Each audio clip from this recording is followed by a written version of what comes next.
And we are back with another episode of our Path to Law podcast. On the last episode, we were able to speak with Hollis Diabru Davis, who is a supervising immigration attorney at the Volunteer Lawyers Project of Buffalo, New York. In this episode, we get to meet with Chuck Case, who is the Positive Families and Individual Staff Attorney at VLP. How are you doing today, Chuck? I'm good. How are you, Maddie? I am doing good. I'm excited about this interview. I don't get to interview too many lawyers, so you're my second one of today. That's a good thing. Yes. You don't want to talk to too many lawyers. Yes, so I am excited to interview you today. So I know that you graduated from UB's law school in 2003, and since then you've had a lot of experience in different law areas of Buffalo, New York, right? Yes. And you also published 2 books. So you've done a lot. You have done a lot. I don't even know where to start, but we're going to figure it out. So talk about your current position and how you got there. So right now I am, like you said, I'm a staff attorney with the Volunteer Lawyer Project. The grant that I work in formally is called the Positive Individuals and Families Grant. It's funded by the New York State Department of Health. Mm-hmm. We call it our DOH grant. The purpose of the grant is to serve individuals and families living with HIV and AIDS. Okay. So we are kind of a wraparound legal model. We can handle lots of different areas of law on behalf of our clients, which is nice. So whereas a lot of attorneys have to specialize, we are sort of general practice. So it provides a lot of variety. It provides a broad base of knowledge for our clients. Mm-hmm. The other staff attorney in our unit, Natalie Bem, also is a very experienced attorney. She has experience in lots of different areas of law. So I think between the two of us, we probably have, 35, close to 40 years of experience practicing. We each have a broad base of knowledge. We each have hearing and trial experience, motion experience. I think it's a pretty good package to be able to at least identify issues on behalf of our clients. And we can handle, name changes, family law matters. We can handle custody, visitation, child support, divorces, end-of-life planning, discrimination claims. We can do a lot. So, and a lot of times our clients come to us and we can identify a legal issue that they may not even know that was a legal issue. Okay. So it's a good gig. Okay. I gotta say. All right. So you're hitting on a lot of pieces that we're going to talk about later in the conversation, because there's 2 things that you mentioned that I do want to talk about. But first, we're going to talk about the collaboration between Say Yes Buffalo and the Volunteer Lawyers Project. So how did you get involved, and what is your connection? Like, what is your role in this collaboration?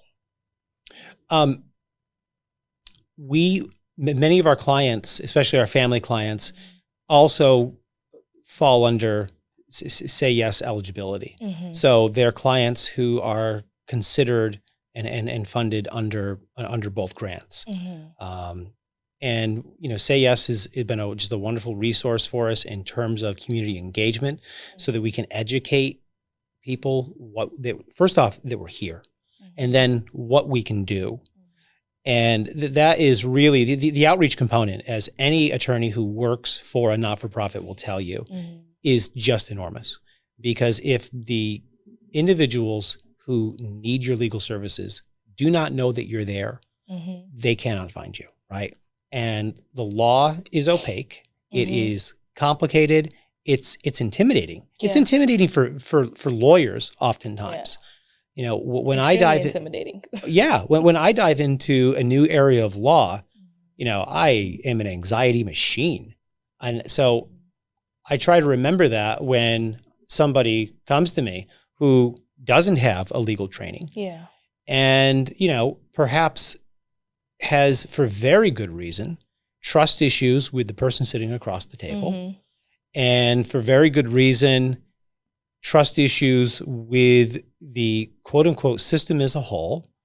And, you have to navigate that, especially in our position, in a way that you wouldn't have to navigate a bank client or a business client, right? Yeah. So it's really important to have that outreach, because that outreach is the beginning of breaking down the barriers, because, those barriers are important, because if I can't get the free flow of information, then I can't do as good of a job for my client as I could otherwise. Now, you mentioned the Say Yes eligibility and the 2 grants. What makes someone eligible under the 2 grants? So for our DOH grant, an HIV diagnosis. Okay.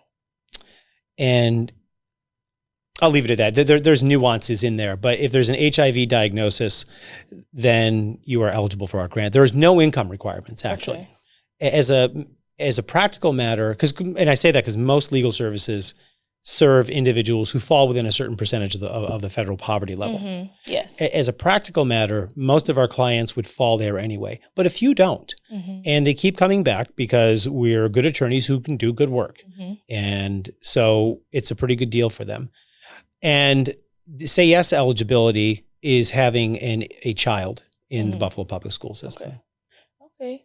So how tough are your cases often? I know, especially when, when you talk about HIV, how tough is the cases? There's a lot of variety, and it really depends on a case-by-case basis. Some of them are what we call simple counsel and advice, where somebody really just needs guidance. Someone just needs help demystifying, right? Adding clarity to a scenario. Then you get issues in cases that are more legally complicated, but also factually complicated, and oftentimes the factual complications come later on when you realize that, there really are oftentimes 2 sides to every story. Yeah. And when you end up in litigation, the other side doesn't just sit back and go, oh, you're right. Yep, we did it. They start pressing their own side of the story. So I'll give you an example. I had an individual who lost his job, and he lost his job because he allegedly had made some disparaging statements that he sort of admitted, sort of denied. But the individual who reported him, there was question about what kind of relationship did they have. Did they have some sort of romantic relationship, and the parameters surrounding that. So that ended up going to the New York State Division of Human Rights. It kicked around for a while, and it had a lot of twists and turns. I had to do a lot of legal research with every twist and turn to see what side of the legal divide we were on. And that was a more complicated case. It resolved mostly to our client's benefit. Okay. But, so I guess the answer to that question is they go from simple to more complicated. Yeah, and I think that's how law is in general, like simple to complicated. So, and you kind of mentioned guidance too. How did you know that you wanted to go into law? Like, what was that marking point for you that was like, this is what I'm doing and this is what I want to stick with? That's a long answer. So let me not give you a long answer. How do you shorten it? Yeah, we got to shorten that down. So number one, it was something I knew I could do. I grew up in a family where my dad did not graduate high school. He laid carpet, he laid floors for a living, which was an okay gig for him in the 1970s, and not a good gig in the 80s, 90s, and beyond, because literally the price you charge per yard, and the price he charged per yard, because of like box stores like offering free carpet installation, all that stuff, literally it just didn't increase. Yeah. So in order to increase his pay, he had to just work more. And as you get older, you can't do that. My mom was a part-time lunch lady. She did that just to get health insurance for us. So I didn't see people go to an office. I didn't see people do anything other than come home really, really tired, right? Yeah. So I was lucky enough to get to college, and I just was always good at liberal arts. I was really good at philosophy. So, and just talking to people, they said that's the type of thinking that goes into law. So, I could get a philosophy degree, and I did, but what am I going to do? Oh my goodness. Open a philosophy store? Philosophy, I could not, in college, I could not deal with philosophy. I think that is the only class that I withdrew from. I could not deal with it. My teacher, and I tried my best. I'm usually an A student and I go full force. Like I am an overachiever at its finest, but I just had to let philosophy go. So kudos to you for that. Well, sure. if you would just talk a little longer about why you had to let philosophy go, you might be philosophizing and you wouldn't even know it. It was a lot of different arguments that I could not get with because it requires you to challenge a lot of things, to challenge your beliefs, to challenge what you learned, and then looking at a different perspective. And then you had to get the test and the exams were based on you arguing something that is against your belief. I think it was more of a strain on my mental than it was on anything else. And I was like, I just can't do it. Yeah, I have to say that was initially a shock to me, but if you're good at something, that can push you forward on it, right? And so that pushed me forward. And also the writing component, there's a lot of writing in law. I love to write. I consider myself a writer. But you published 2 books. I published a couple books, and I got them published through publishers. Wow. I didn't do the self-publishing thing, which I'm proud of. I found someone who was willing to invest their resources into it, into them. So that's something that I'm proud of. So, So that's why I kind of did it. And the other thing was, I wanted more options. I didn't become a lawyer to make partner at a law firm and live in a giant house. I became a lawyer because I wanted more options than my parents had, quite frankly. Yeah. I wanted flexibility. I wanted a degree that would let me navigate life on my own terms. And that's amazing. And that's how you know when you separate, obviously when it comes to big jobs and especially jobs as a lawyer, like people always think about the money first, but it's like, no, you're in it because you wanted to shift the narrative. You wanted to change like what you saw, like, that you wanted to pick something else. And that's definitely important. Yeah. Well, I mean, it has a lot of benefits because it makes you, right now I have 5 kids, 2 stepdaughters who are with us most of the time and 3 younger children with my wife. And that makes me a better parent because I'm not so ground down that I can't be available to my kids. Yeah. So that's a huge priority. Yeah. How many hours do lawyers usually put in at work? It depends. We're lucky because we basically have a 40-hour work week. I end up working usually more than that. And if you have a trial or you have a big week, you'll work much more than that. Okay. But when I was in private practice, when I was at a private firm, there were big trials and big weeks all the time. So it was oftentimes 50, 60 hours a week. And again, when you had big cases, big arguments, you would be working 7 days a week. I'll never forget working on a case where I had to co-counsel with counsel in California and they were 3 hours behind us. So I would get done and it was always a Friday. Like Friday, I'd be done at about 5, 6 o'clock, go back to my apartment at the time, and it would be 3 o'clock there. And they were in California. They were in LA. They'd work till 9 o'clock at night their time. So I'd be working till midnight. Now that was before kids. You could do it. It's amazing what you can accomplish when you don't have other human beings depending on your survival. How did you keep up? How did you do it? It just, when I didn't have, honestly, and actually that was when I wrote most of my books too. Oh my gosh. It was just different because without a family, you have more time on your hands. I could work whenever I wanted to, right? I mean, I could just pull a couple all-nighters in a week and then catch up sleep on the weekend because I was younger and no one was depending on that time. So that's how I did it. Now, during that time, did you experience any challenges or like obstacles or barriers, like just throughout your career even, but especially in your younger years before like getting to this point? You mean in law or before that? In law. In law? I mean, the stress and the learning curve were the hardest parts, and we all bring ourselves to whatever we do. Yeah. So my personal strengths and weaknesses, and here we're talking about weaknesses, are still my weaknesses in law. Okay. So, I said I'm an anxiety machine when I get something new. Yeah, I have a ton of anxiety.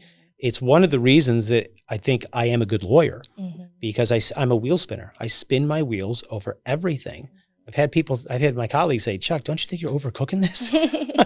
Like I probably am, but that's how I got here. I overcook things. And that will benefit, spinning your wheels over every detail can benefit your client. It also can drive you nuts though. It can drive your mood down. It can spiral you into, mentally some pretty, depressed places. Mm-hmm. That was probably, the pressures of the profession, and they're considerable, mm-hmm. were probably the biggest obstacle. That being said, the firm I was at the time was a big firm. Mm-hmm. And I actually made partner there. Wow. They were great to me. I mean, they were as great as you could be in that model. Mm-hmm. They were great mentors. They were great attorneys. They were great thinkers, and they were great doers. Mm-hmm. And they were as family friendly as they could be within that model of needing to, have certain goals in terms of what mm-hmm. you're bringing in. But the pressures of the profession are pretty considerable, which is why a place like Volunteer Lawyer Project, mm-hmm. where you can work with clients who are appreciative mm-hmm. and have a lower pressure place to practice is important. Yeah.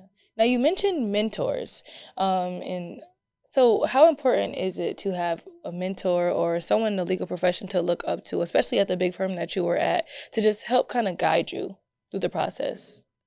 It is a really huge benefit. Okay. I'm not going to say it's absolutely necessary because there's a lot of different paths through for mm-hmm. everybody. And I'm sure there are great attorneys who didn't have mentors. Yeah. But a good mentor can help teach you not just how to do things and why to do things and when to do things, but they can help you, they can help normalize what you're going through. Mm-hmm. They can help normalize the stress. Yeah. And just by doing that, I mean, you minimize the stress. So that is, wow. I want to say indispensable, mm-hmm. which is overstating it, but let's just say incredibly helpful. And if you get that, then really you are fortunate. Do you have anybody that you can think of specifically that helped you? I have not one person. I can think of in my mind 3 or 4 attorneys who I've worked with, mm-hmm. who I was fortunate to work with and taught me a lot. But no one person who sort of took me under their wing and mentored me. Yeah, I think it's definitely important to have mentors in all capacities, like not just your specific profession, but also personally, even when it comes to financing. Like for me, I found that that's helped because I do need that guidance. Like even just being so young right now and in this space, it's important that I have like those people guiding me because, I don't get that from my parents, right? Or from friends or from people that I'm growing with. Like it's a necessity that I have people that have already been through what I've been through and can give me that advice. And also, like you said, normalize what you're going through because sometimes you may feel like you're going crazy. But when you have somebody there that's telling you like, no, we went through this. This is what's going on. Like this is what's going to happen. It may not happen the same way that it happened to them, but just giving them the reassurance that we can do it and that it's possible, but you are going to deal with some challenges. But here's how you get through it. I think is extremely important. So with that, what advice would you give someone who is currently pursuing law or seeking to pursue law? Well, know yourself and know what you want, know what you like. Ask yourself, do you really want to be a lawyer? Mm-hmm. Because if you really want to be a lawyer, that's the best reason to be a lawyer. Mm-hmm. There are a lot of lawyers who I think were maybe, how do I say this gently? How about wayward liberal arts majors mm-hmm. who didn't know what else to do and end up in the profession and aren't happy, mm-hmm. right? And it's a hard profession to be happy in. Yeah. Because you need to, but it's an easy profession to be proud in, if that makes sense, mm-hmm. Because you can do really good work mm-hmm. and you can help people. And, that is a source of pride. And as I get older, that component is something I underestimated when I was younger. Mm-hmm. Feeling proud in what you do really can lift you through. But if you're looking to get there, then seeking out opportunities to intern, mm-hmm. we have volunteer undergrad interns in VLP, and you get to talk to lawyers. You get to, work on some legal cases. Even if it's just reviewing documents, you are learning the vernacular, you're learning the vocabulary, you're learning just by talking to the people around you how lawyers think and why. Talking to your professors, focusing on courses in areas that interest you. Yeah. I was very interested in public policy. I spent 4 years before I went to law school working in the state assembly as a legislative aide. I came out of law school as a lobbyist for a year. So public policy is something that animates me and energizes me. And so I've never heard that before. So I just, it's got to animate somebody, right? Yeah. So I still try to keep my, keep a toe in that. I sat for a while on the local historic preservation commission in our town. I sit on a board of visitors to advocate for individuals with developmental disabilities. It's a cool position. I was actually appointed by the governor, confirmed by the Senate for that. Oh, wow. And, so those allow me to use my degree and do something that, like I said, actually animates me and it gives me a reason to kind of push forward. I mean, the things, whatever they are, if something, and let me just digress from that thought. If something energizes you, don't turn away from it. Yeah. That is maybe my most important piece of advice, because no matter what other people say, no matter how small it is, we live in a society where you can get traction by having some niche little, area of expertise, and you can brand yourself and market yourself with that. Or if you don't like those terms and that way of thinking about it, and I really don't, because it sounds too sterile, too commercy.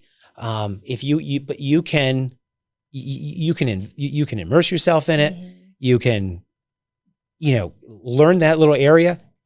Put a YouTube channel, podcast, put an article somewhere. It's the world that we live in today. Yeah, the technology that's at our hands. You can do it. I mean, one of my favorite quotes actually comes from John Coltrane, who said, "Invest yourself in everything you do. There's fun in being serious." And there is fun in being serious, There is fun in being serious, actually. And I have fun in my role, everything that I do. I'm a communication specialist at SAS Buffalo, and there is fun in being serious. But I think you have to be at a certain maturity level to understand that as well. And I think that comes with what you said before, like knowing what you really want to do and knowing what you want. So like if you want to be a lawyer, you have to know that, or you're not going to be happy. So I think like that's a really important point that you made as well. Another point of being a lawyer, or another point I want to make is, in any job, you may not get everything that you need, right? So I need a creative outlet. I need to be able to write. So one of the reasons that I am working where I am now at VLP is so that I can have a little bit of time and space to read and to write and to have an inner life. It helps with raising my family. I get more time for my kids. I said when I walked in, I'm like, I had a child with the flu this morning, right? So having a workplace where they are understanding of that and supportive is enormous. But also I get a little bit of time to still sit down at my computer, open the screen, actually write something and try to create something that makes me feel connected to myself. So that was also a consideration in being where I am. And I think anybody who's looking to become a lawyer, if you are young and if there's something that you love to do, but you don't know if you can do it for a living, if you can monetize it, let's say, build space for it in your life, because it's who you are and it's necessary to who you are. Yeah, so, well, shout out to VLP and SAS Buffalo, who create spaces like that for us. Like, that's really important to have. It allows us to thrive. I don't think if it was just all work and no fun, I don't think I would last. But I'm happy that VLP cultivates a culture like that, and so does SAS Buffalo. So I know I talked earlier about something that I wanted to hit on, which was the end of life planning. Especially with times now, I see a lot of people, and unfortunately, like people are losing a lot of people in their families, and then they wait until they get to the point where it's like now they have to get everything together. So I want you to talk about the process. But first, I also, because for me, I just recently experienced this with one of my relatives passing away, and we had to get everything together, and everything was so last minute. Like, we couldn't find his will. We couldn't figure out what insurance he went through. Like, there was so many things going through our minds. So after that day, I was like, you know what? I am going to, and especially with technology, I'm going to put everything on a flash drive, a H drive, whatever it is that I can put it on, and I'm going to have like a blueprint for whoever it is that is going to be burying me or anything else of that nature, whichever way I choose to obviously, be put to rest. I'm going to have a blueprint. It's going to say like, this is where my will is. This is what it includes. This is the insurance that I have. Like, all the steps that you need to properly bury me, but also not have that stress. Because you have a time limit to do all of these things, and it's just difficult. So I want you to talk about the process of planning and how important it is. Like, stress the importance of it. Well, first, I'm going to echo what you just said and not repeat it, because everything that you said about letting the people close to you who are going to be doing all this stuff after you pass, letting them know where everything is, and having something prepared for them. You called it, I think, a roadmap or a blueprint? Yes, a blueprint. Blueprint? Do that. To everyone listening, do that, because that is huge. And I want to piggyback on another thing that you said, which is you have a limited amount of time to do this after someone passes. Mm-hmm. No one is at their best after they lose somebody who's close to them. Mm-hmm. So any steps that you can take to help them through the process, it is, wow. It pays a benefit to them that you can't possibly measure. But what we basically do at VLP, when we have a client who wants to do end of life planning, we will send them out some questionnaires, and they're questionnaires about who's in your life, who's in your life. But basically, it's who's in your life and what do you have, right? Yeah. And what's important to you. And those questionnaires come back into the office, and then I will set up a time either on the phone or in person if the client wants to go over them. And then we draft up the documents. And it's as simple and as complicated as that. But it is pretty heavy, because we have a lot of people who, I don't push people. I give people a couple months, several months to get through it all, because I know that that's a lot of weight, right? Yeah. I'm going to be planning for what happens when I pass. And a lot of people understandably avoid it. And another reason that you avoid it is because it's just, it's important intellectually, but it also doesn't seem quite real. I mean, when you're alive, hopefully for most of us who are healthy, man, you feel alive. Yeah. So the idea of not being alive anymore is sort of abstract to you, which is another reason why it's important just to do it. Because what you also said is, if you wait until it's too late, you cannot get that time back.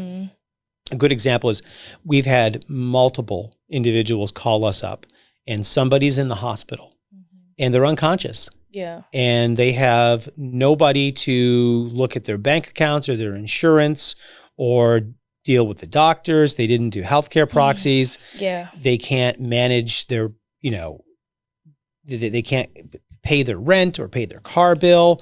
What do? We need a power of attorney. Well, it's too late, because the person who is unconscious cannot execute a power of attorney. They don't have what we call legal capacity, right? Yeah. You have to be, first of all, being awake, being conscious is number one. Wait, can you tell us what legal capacity is? But basically, just I won't get too legalistic about it. The ability to make informed decisions and to know the decisions that you're making and the quality and the consequences of them. So the ability to appreciate your circumstances and to make meaningful decisions. Okay.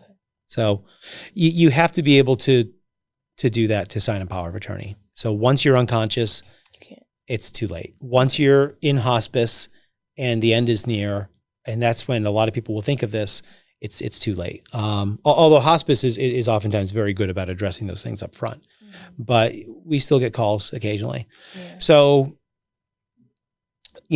we will guide our clients through the whole process.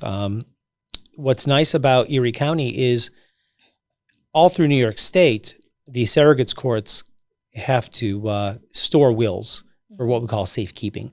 Some of the counties charge a fee for that. It's usually a nominal fee, but they'll charge a fee. Erie County does not charge a fee. So it's a free service. If you have a last will and testament in Erie County, you can send it to the surrogates court, and we can guide you through how to do that. There's certain procedures, not very hard, but you do have to you got to send it to the right place, and the right information has to appear on the face of the document, and they will keep that document for safekeeping. Oh, that's good to know. And if you pass, when you pass, your loved ones can go to the surrogates court and pull that will, and it's there, and it will be there. Wow, that's great information, actually, because I didn't know that myself. But yeah, definitely thinking about it. Like I said, I'm going to have it all planned out. It's going to be a blueprint, like down to the color of my nails and my hairstyle, the color of my coffin, like what song I want to go out to. My family's going to know. But having these resources is definitely important. And I just think really right now, because I've seen it just come up so frequently in the past few months, where it's just too late to prepare anything. And then the family is just stressed out while also grieving, but not even have the space to grieve because they have to get all these legal things together. And it's just, it's heartbreaking, because you have to, now it's like, okay, who's going to clear out the bank accounts if it's more than one, if it's more than one child? Who is going to make the calls? Who is going to look for the will? Like, who's going to go clear out the house? Who's going to go do all these things? So I think that definitely you guys having this process and these services in place is extremely important. So kudos to you for doing it as well, because I can't imagine how it is to do it. Well, everything you said, again, is exactly correct. And, one of the things, what we don't do, but we advise our clients to, is make sure that beneficiaries on life insurance policies or pensions are up to date. Make sure there is a beneficiary, and make sure they're up to date, and make sure that, again, there's a blueprint. Make sure that everyone knows who to call, where to go. It's a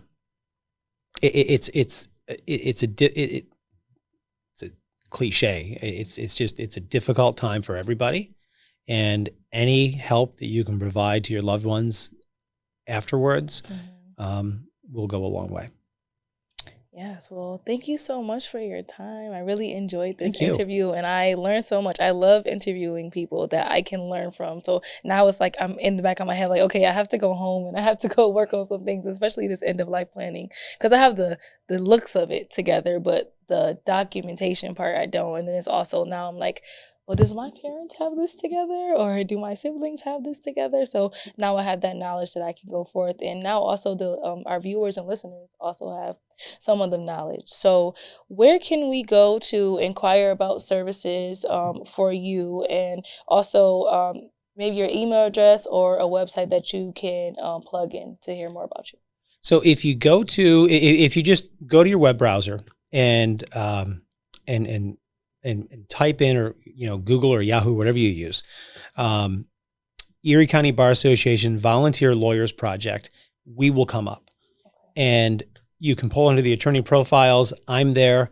My email is you want me to just give my email? Yeah, you can give your email. Okay, so it's CCASE, so CCASE, and the @ symbol, ECBAVLP.com. So that's as in Erie County Bar Association Volunteer Lawyer Project.com. So ECBAVLP.com.